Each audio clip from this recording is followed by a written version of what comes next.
안녕하십니까. 오늘은 영조와 키에르케고르의 공통점이라는 제목으로 여러분들에게 말씀을 드리겠습니다. 왜 갑자기 뜬금없이 영조, 우리나라 조선시대 국왕과 키에르케고르, 덴마크의 철학자 얘기를 꺼내느냐. 이 두 사람이 모두 엄마 때문에 스트레스를 엄청 받았던 사람이거든요. 그래서 제가 요 부제도 표시해 놨는데, 말죽거리 잔혹사의 김우식이라는 친구, 그리고 우리가 잘 아는 정지용 시인, 그리고 조선노동당의 당수도 지냈던 박헌영 같은 이런 사람들도 모두 같은 범주 카테고리에 포함시켜 얘기해 보도록 하겠습니다. 저는 대구대학교 회계학 전공 명예교수 김정재입니다. 반갑습니다.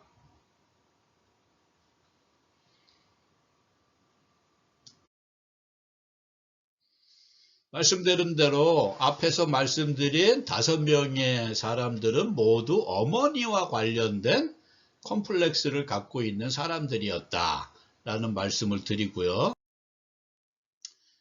한문으로 이모비야, 너의 엄마는 계집종이잖아 라는 이런 말입니다. 여러분들 아마 MBC 드라마 오쏨의 붉은 끝동이라는 드라마를 보신 분들은 거기서 이 단어를 보신 적이 아마 있을 겁니다. 제가 이따가 말씀을 드리겠습니다만은 요 말은 사마천의 사기에 나오는 말인데, 이 말 자체가 매우 이제 좀 상처를 주는 말이잖아요. 너그 엄마는 계집 쪽이잖아 라는 이런 말입니다. 자, 요 말의 의미는 아까 말씀드린 대로 사마천의 사기에 나오는 말인데, 이게 이제 중국의 주나라가 서주 시절이 있었고 동주 시절이 있는데, 그 동주 시절에 춘추 시대가 지나가고 전국 시대, 이 춘추와 전국 시대는 주나라 국왕이 황제가 있었지만은 그 사람들에 대해서는 어떤 권위를 잘 세워주지 않고 여러 제후들이 물어뜯고 서로 싸우는 그런 시절이었거든요. 그래서 동주의 열왕이라는 사람이 돌아가셨는데, 죽었는데, 그 동생이 이제 후임으로 현왕이라는 사람이 부임을 했는데, 다른 나라 제후들은 코빼기도 안 보이는 거예요. 그런데 제 나라에 그 위왕이라는 사람이 그래도 오기는 왔어요. 그런데 늦게 왔거든요. 그러니까 그 제 나라 위왕한테 막 야단을 치는 거예요. 너는 제후 주제에 왜 이렇게 늦게 와서 그 예를 다하지 않느냐. 그러니까 이 제 나라 위왕이 현왕이라는 사람한테 뭐야? 네 엄마는 종년 주제에 라고 이렇게 내뱉은 거란 말입니다. 그러니까 이 말이 굉장히 듣는 사람에게는 자존심을 상하게 하는 그런 그 말이었는데, 자, 다음 화면 보시겠습니다. 자, 주나라는 서주 시대와 동주 시대가 있었고요. 동주 시대는 다시 춘추와 전국 시대로 구분이 된다라는 말씀을 아까 드렸습니다.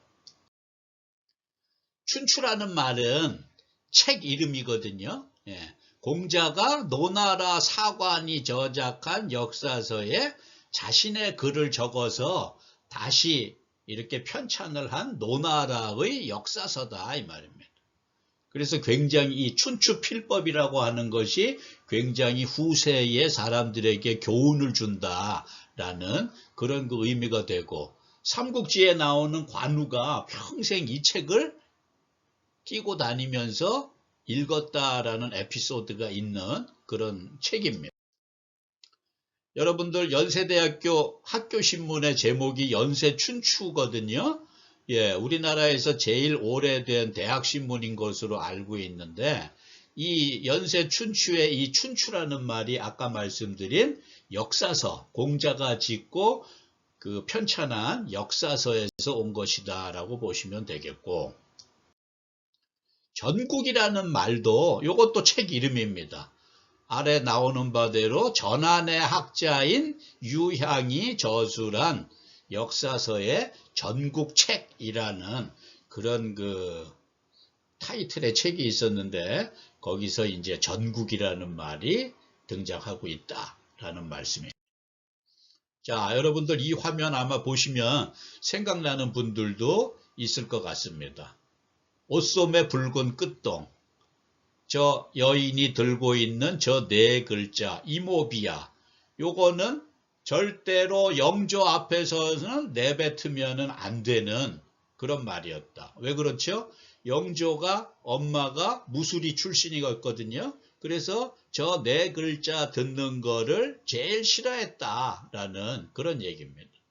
그래서 정조가 세손인 시절에 저 위기를 극복하는 그런 에피소드가 저 드라마에 나오지요.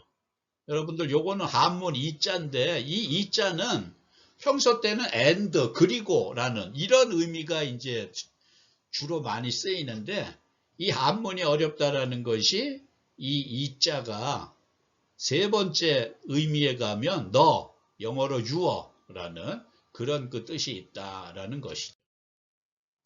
자, 말씀드린 대로 사마천의 사기에 보면은 본기가 있고 표가 있고 서가 있고 세가가 있고 열전이 있는데 그 열전에 83번째 열전에 노중년 추양 열전이라는 것이 있는데 그 안에 이 이모비아라는 네 글자가 선명하게 나오죠. 여러분들 지금 보고 있는 것처럼 이 이모비아, 이게 이제 제나라 위왕이 오기는 왔는데 늦게 왔다 그러면서 막 꾸짖는 거거든요. 그러니까 이제 그 왕이 제후에 대해서 기존의 질서 체계에 입각해 가지고 막 이제 갑질을 하는 거죠. 요즘 말로 표현하면. 그런데 이제 그 갑질을 당하고 있던 제나라 위왕이 속으로 이제 생각하다가 입으로 튀어나온 거예요. 야, 너가 엄마는 종년 주제에 뭘 네가 잘났다고 그런 말 하냐. 뭐 이런 그 의미였단 말입니다. 그러니까 이 글자를 영조가 듣기를 죽기보다도 싫어했다. 그래가지고 다음에 나오는 것처럼 어떤 놈이 내 앞에서 그 말을 하느냐. 그래가지고 그때 정조가 세손 시절에 무마를 했단 말이죠. 할아버지 아직 거기까지는 읽지 않았습니다. 이거 보면은 정조가 굉장히 똑똑하고 순발력이 있었던 그런 그 소년이 아니었나라는 생각이 듭니다. 자, 이것도 마찬가지였죠. 예. 이게 이제 옷소매 붉은 끝동에서 덕임이라고 하는 그 생각씨가 그 이모비아를 찢어 놓은 건데 이 홍덕노라는 놈이 자기 공적으로 그것을 치부를 했다가 나중에 죽기 전에 이제 고백을 한다라는 그런 그 의미였습니다. 자, 여러분들 영조는 자기 엄마가 무술이 출신이었기 때문에 저 이모비아라는 말을 굉장히 싫어했는데, 자, 오늘의 두 번째 주인공 덴마크의 철학자 키에르케고르. 여러분들 우리 실존 철학이라는 말 혹시 들어보셨나요? 그 실존 철학의 창시자격인 비조라고 이렇게 불리는 사람인데 이 사람이 유명한 말을 여러 가지를 많이 했는데 그 중에서 제가 주목하는 게 결혼은 해도 후회하고 안 해도 후회한다라는 그 말입니다. 자, 사람이 말과 행동과 표정 뒤에는 반드시 이유가 있다라고 제가 평소에 평생을 믿고 살아온 사람인데 키에르케고르가 왜 이런 말을 했을까? 그 역사적 배경을 쫓아가 보시면 키에르케고르의 아버지는 원래 어떤 여자하고 결혼을 했었는데 그 여자가 먼저 죽었단 말이에요. 애도 없이. 그러면서 재혼을 했는데 누구랑 재혼을 했느냐? 그 집 가정부, 식모하고 재혼을 했단 말입니다. 그러면서 공식적으로 교회에서 인정하는 결혼식도 올리지 않고 애부터 먼저 낳은, 쉽게 얘기하면 뭐 속도 위반 같은 그런 거지요. 그래서 부부간의 금술은 좋았나 봐요. 애를 7명이나 낳았는데 키에르케고르가 그 중에 한 명이었는데 그 아버지가 평생 자책을 한 게 뭐냐 하면 내가 죄를 지었기 때문에 교회에서 인정하는 방법으로 결혼을 하지 않고 소위 속도 위반을 해서 애부터 먼저 낳고 그런 식으로 해서 이게 하나님한테 죄 받는 게 아닌가. 그래가지고 자책을 했던 사람이고요. 키에르케고르는 그 와중에 너무나 많은 스트레스를 받았겠죠. 영조 버금가는 스트레스를 받아서 이 사람이 평생 엄마에 대해서는 아무런 얘기도 하지 않았다라는 말이 전해지고 있습니다. 자, 여기 나오죠. 키에르케고르의 아버지가 항상 자책하면서 한 말. 아마도 내가 죄를 지었기 때문에 우리 아내하고 공식적으로 결혼식도 올리지 않고 애부터 낳고 이렇게 하나님의 명령을 따르지 않아서 내가 낳은 7명의 자식 중에 5명이 예수보다 먼저 죽었다. 33살을 넘기지 못했다라고 되어 있는데 요거를 항상 예수보다 오래 살지 못한 내 자식들이 다 내 탓이 아닌가. 그런 식으로 자책을 했고 키에르케고르는 그 와중에 엄청난 스트레스를 물질적으로는 그렇게 크게 어렵지 않았다는군요. 아버지가 남겨놓은 유산도 있고 그래서 굉장히 물질적으로는 부유했는데 이런 그 스트레스가 평생 지속이 된 그런 인물 중에 하나였다. 그래서 엄마에게는 죽을 때까지 거의 하지 않은 것으로 나타났다라는 얘기입니다. 자, 오늘의 세 번째 주인공. 여러분들 혹시 말죽거리 잔혹사라는 이런 영화를 보신 분들은 아마 생각나실 거예요. 저는 이 말죽거리 잔혹사를 굉장히 즐겨 여러 번 봤는데 그 중에 권상우 아버지 천호진이라는 탤런트가 한 말이 굉장히 인상적이었거든요. 제가 지방사립대학에서 정년을 한 사람으로서 그 대사가 굉장히 인상적이었고 그 덕분에 내가 지방사립대학에서 정년퇴직을 하지 않았나라는 그런 생각이 듭니다. 그 대사인즉슨 대학을 가지 않으면 잉여인간이 되는 거고 잉여인간이란 곧 뭐냐? 인간 떨거지다. 예, 천호진 배우의 그 대사 때문에 우리나라 대학 진학률이 꽤 높게 유지가 되지 않았나 그런 생각을 듭니다. 자, 오늘의 세 번째 주인공은 이 영화에 나오는 김우식 극중인물입니다. 극중인물인데 이 우식이 엄마가 탤런트인데 극중의 탤런트란 말이에요. 탤런트가 주연을 맡는 탤런트가 아니라 맨날 식모, 가정부 역할을 맡는 탤런트였기 때문에 우식이는 식모 아들이라는 말을 정말로 싫어했다라는 그런 얘기입니다. 자기 엄마가 실제로 식모가 아니었는데 탤런트였는데 맡은 배역이 그렇다 보니 싫어했단 말이죠. 그래서 친구가 시비를 걸 때 저 또 다른 주인공 중에 하나가 식모 아들 새끼라 그랬다. 왜? 그러면서 너 지금 뭐라 그랬어? 그래서 이 영화의 아주 유명한 대사죠. 옥상으로 올라와. 서로 한판 붙자 이 말입니다. 자, 우식이 엄마입니다. 저 탤런트 이숙이라는 탤런트인데 전원일기에서 쌍봉댁으로 오랜 동안 출연했던 분인데 이 우식이 엄마가 사고 친 우식이 때문에 학교에 오는데 여기 지금 복도에 지나가는 애들이 수군거리잖아요. 야, 식모 왔네, 식모 왔네 이런 식으로. 그래서 엄마가 없으면은 아마 저 새끼들을 가서 때려주고 싶은 마음이 생기지 않았을까. 얼굴에 지금 표시가 많이 나오는 거죠. 그런 얘기고. 전원일기에서는 응삼이하고 저 쌍봉댁이 나중에 결혼을 하는 것으로 마무리가 아마 될 겁니다. 자, 그래서 지금까지 나온 영조, 키에르케고르, 그 다음에 우식이, 말죽거리 잔혹사에 나온 우식이, 이 사람들의 공통점은 이모비야. 너가 엄마는 계집종 출신이잖아. 이 얘기죠. 이 얘기를 죽기보다 싫어했다. 물론 우식이 같은 경우는 실제 그런 게 아니라 자기 엄마가 맡은 배역이 그렇다 보니까 그런 건데 어쨌거나 이런 에피소드였고. 자, 오늘의 네 번째 번째 주인공, 아이고 여기 또 딱 한 사람 나옵니다. 박헌영.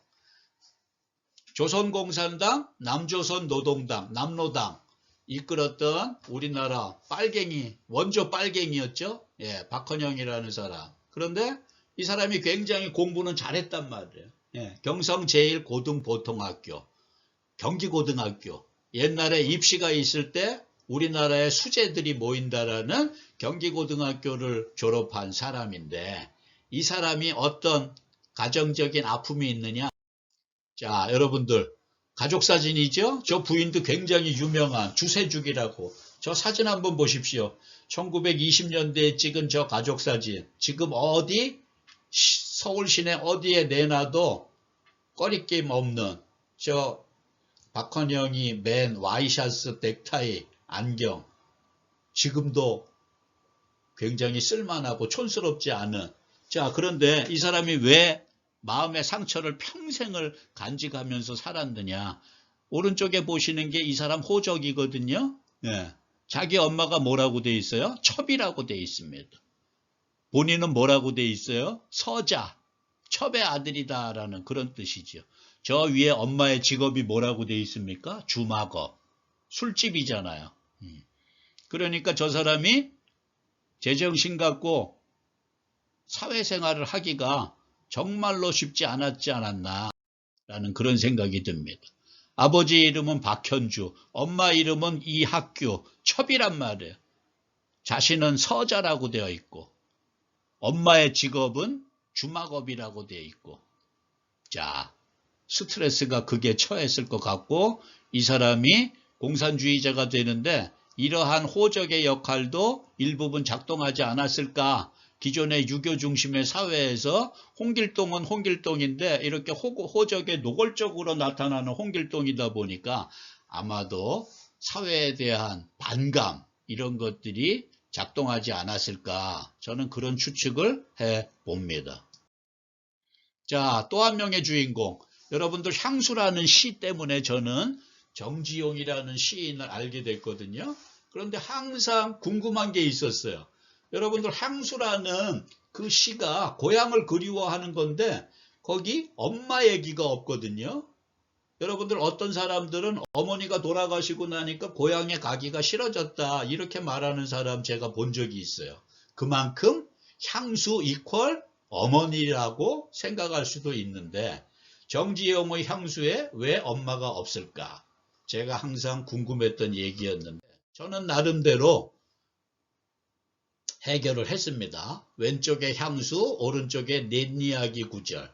넷 이야기 구절이라는 데는 엄마 얘기, 아빠 얘기, 누이 동생 얘기, 그 사람, 처의 얘기도 나오는데 여기서 나오는 엄마는 자기의 친엄마가 아니라 자기 아버지가 첩으로 얻은 그 유씨 엄마였다 이 말입니다. 왼쪽에 향수에는 아버지 나오지요, 어린 누이 나오지요, 아내 나오지요. 이 어린 누이 자기 친동생 아니고 이복 동생이었거든요. 그래도 이렇게 실어줬어요. 그런데 향수라는 시의 정작 엄마는 자리가 없다. 왜 그랬을까? 정지용의 향수에 엄마가 없는 이유. 다른 책에서도 이 얘기에 대한 궁금증을 풀어보려고 했는데 저는 이렇게 생각했습니다. 정지용에 있어 아버지와 누이와 아내는 모두 한 명이었지만 어머니는 두 명이었다. 자기 친엄마와 자기 아버지가 첩으로 얻은 문화유씨, 유씨 어머니. 만약 이 시가 출판이 된다면 세상 사람들은 아마 물을 것 같아요. 그 시에 나오는 엄마는 도대체 어떤 어머니냐 이런 식으로. 그러다 보니까 이 정지용 시인도 평생에 걸쳐서 아버지의 이 축첩이라고 하는 행위에 대해서 굉장히 스트레스를 깔고 살았다. 이건 제 얘기가 아니라 정지용 평전이라고 충청북도 연구소에서 펴낸 책에 보시면은 이게 자전적 소설이라는 거는 자기 얘기를 타자를 빙자해서 얘기하는 건데 조군의 집안은 매우 형편이 어렵지만 아버지는 첩을 두고 처자를 돌보지 않는 박정한 사람으로 그려지고 있다. 그래서 이 정지용이 나중에 그런 말을 하지요. 나의 소년 시절은 괴로움의 연속이었고 하루도 편한 날이 없었다. 이런 말을 하거든요. 그러다 보니까 정지용이라는 시인도 매우 스트레스를 받은 인물 중에 하나가 아닙니다. 그래서 박헌영이와 정지용은 아버지의 축첩이라고 하는 이 현상 때문에 죽을 때까지 아마 큰 스트레스를 받으면서 살았던 것 같습니다. 제가 오늘 드린 말씀은 어머니 때문에 평생 스트레스를 담고 살아갔었던 5명의 이야기를 해드렸습니다. 제 얘기는 여기서 마치도록 하겠습니다. 감사합니다.